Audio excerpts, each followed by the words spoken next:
நண்பர்களே, நான் வந்து இன்றைக்கி வந்து உங்களுக்கு ஒரு கதை சொல்ல போகிறேன். அந்த கதையை கேட்டு நல்லா ஷேர் பண்ணுங்கள், சப்ஸ்கிரைப் பண்ணுங்கள், என்ஜாய் பண்ணுங்கள். வாங்க கதைக்குள்ள போயிடலாம். ஒரு ஊரில் வந்து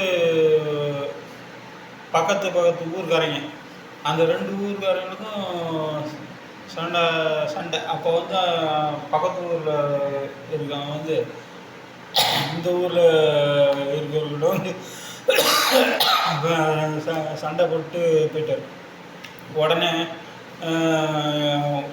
இவனுக்கு வந்து ரொம்ப அவமானம் போச்சு. அவமானம் போனோடனே நம்ம என்ன பண்ணலாம் அப்படின்ட்டு அவன் யோசனையே பண்ணிகிட்டு இருக்கும்போது அப்படியே திடீர்னு அந்த பக்கத்து ஊருக்காரங்கிட்ட போயிட்டு சும்மா ரொம்ப நண்பர் மாதிரி அப்படியே பழகி ரொம்ப இருந்த உடனே அப்போ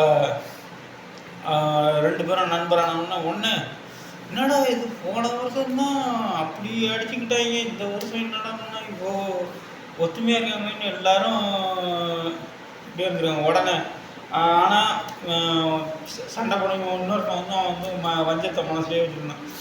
எங்கே போனாலும் ஒன்றா போகிறது, தண்ணி அடிக்கிறது, அப்புறம் வெளியூருக்கு போகிறது, இப்படியே போய்கிட்டே இருக்காங்க.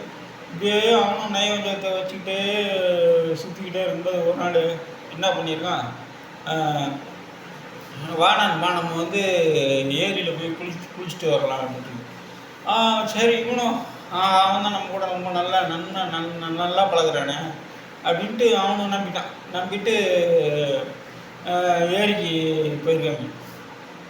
ஏரிக்கு போனோன்னா அங்கே போனது தான் அப்புறம் அவன் சுயரூபத்தை காரணம். இந்த மாதிரி என்னை வந்து அன்றைக்கி வந்து எங்கள் ஊரில் வந்து நீ வந்து தரன்ட்டு போனேன். ஐயோ நண்பா, அதை அப்பயே மறந்தேன். அதெல்லாம் நான் மறக்கவே இல்லை.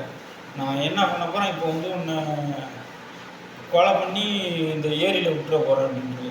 ஐயோ அவன் எவ்வளோ மண்டாடி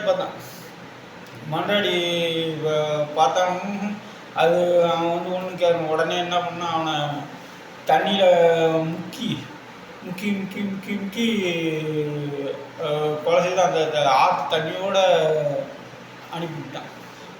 உடனே ஹா அப்படின்ட்டு அவனும் வந்துட்டான். அப்புறம் 1 மாதம் 2 மாதம் அரெஸ்ட் பண்ணாங்க. ஆனால் இந்த கதையில் என்ன தெரியுது, எப்பயுமே ஒருத்தவங்க கூட வந்து நம்ம பகைச்சிக்கிட்டோம்னா அது வந்து எப்பயுமே பகையாக தான் இருக்கும். சும்மா திடீர்னு நல்ல பிள்ளை மாதிரி வந்து உறவாடுறாங்கன்னா நம்ம வந்து என்றைக்கும் கொஞ்சம் வந்து எச்சரிக்கை இருக்கணும்.